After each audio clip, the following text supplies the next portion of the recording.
যে বউকে ভয় পাই, এটা কিন্তু রিয়েল। খুবই ভালো। ভালো লাগছে, সমসাময়িক ঘটনা নিয়ে করা হয়েছে।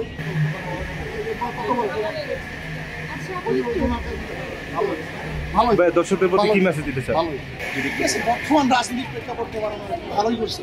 ওয়ালটনের পণ্য কিনে জিতে নিতে পারেন নগদ 20 লক্ষ টাকা। Double million offer, Walton fridge কিনে পেতে পারেন 20 লক্ষ টাকা, রয়েছে কোটি কোটি টাকার নিশ্চিত উপহার।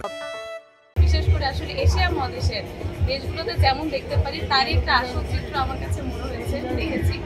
তো বাস্তবতা চিত্র ফুটে এনেছে, বাট এটার সাথে বর্তমানে কোনো কিছু রিলেশন কিনা আরো মানুষ যখন অনেক কাজ করে তার যে শেষ মুহূর্তে যে মানুষ অসহায় হয়ে যায়, এটা আমি আমাকে এখানে একটা মেসেজ অবশ্যই এসেছে যে বিপ্লবের পর যে মেসেজটা এসেছে যে রাজনৈতিক নেতা নেত্রীদের যে বিষয়গুলো মাথায় রাখা দরকার, আসলে তারা তাদেরকে জনগণকে একসেপ্ট করছে কিনা, সেই বিষয়গুলো এখানে খোলাখুলিভাবে তুলে ধরা হয়েছে। অভিনয় বরাবর সবারই ভালো লেগেছে আমার।